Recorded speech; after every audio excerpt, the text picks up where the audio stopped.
നികുതി അടയ്ക്കുന്നതുമായി ബന്ധപ്പെട്ട് സംസ്ഥാന സർക്കാർ പുറത്തിറക്കിയ പുതിയ ഉത്തരവിൽ അപാകതയെന്ന ആരോപണം. നികുതി കെട്ടാത്ത ഭൂമിക്ക് നികുതി ഒടുക്കാനുള്ള അനുമതി നൽകുന്ന ഉത്തരവ് ഭൂമാഫിയ ദുരുപയോഗം ചെയ്യുമെന്ന ആക്ഷേപം. ഉത്തരവിന്റെ മറവിൽ കുളങ്ങളും ചതുപ്പുകളും ഭൂമാഫിയകൾ കൈക്കലാക്കുമെന്ന് പൊതുപ്രവർത്തകർ പറയുന്നു.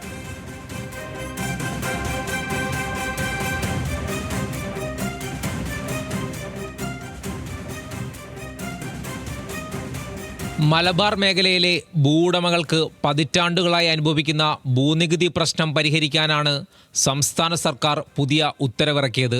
പാലക്കാട്, മലപ്പുറം, കണ്ണൂർ, കോഴിക്കോട്, വയനാട്, കാസർഗോഡ് ജില്ലകളിലാണ് നികുതി കെട്ടാത്ത ഭൂമിയുള്ളത്.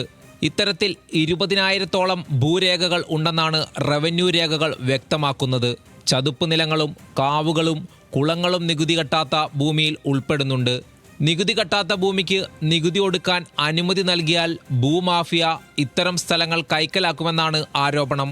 നിലവിൽ ഉദ്യോഗസ്ഥരെ സ്വാധീനിച്ച് വ്യാപകമായി ജലാശയങ്ങൾ നികത്തുന്നതായും ആക്ഷേപമുണ്ട്. പൊതു ആവശ്യത്തിനു വേണ്ടി നീക്കിവെച്ച കുളം ഉൾപ്പെടെയുള്ള ഭൂമികൾക്കാണ് നികുതി കെട്ടാത്ത ഭൂമികളായി റവന്യൂ വകുപ്പ് നിർവചിച്ചു വന്നിരുന്നത്. എന്നാൽ ആ ഭൂമികൾക്ക് ഇന്ന് നികുതി സ്വീകരിക്കാമെന്നൊരു ഉത്തരവാണ് സർക്കാർ പുറത്തിറക്കിയിരിക്കുന്നത്.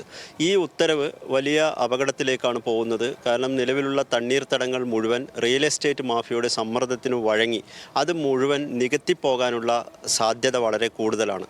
അതുകൊണ്ട് തന്നെ സർക്കാർ ഈ ഉത്തരവ് പിൻവലിച്ചുകൊണ്ട് ഈ വിഷയത്തിൽ ഒരു വ്യക്തത വരുത്താൻ തയ്യാറാവണം. ഭൂമിയുടെ രജിസ്ട്രേഡ് കൈവശാവകാശക്കാർക്കോ നിയമാനുസൃത പ്രതിനിധികൾക്കോ നികുതി അടയ്ക്കാമെന്നാണ് സർക്കാർ ഉത്തരവിലുള്ളത്. നികുതി അടയ്ക്കാമെന്നായതോടെ ഭൂമി പോക്കുവരവ് ചെയ്തു കിട്ടും. ഈ ഭൂമി ഈടുവെച്ച് വായ്പയെടുക്കാനും നിർമ്മാണ പ്രവർത്തനത്തിനുള്ള തടസ്സവും മാറും.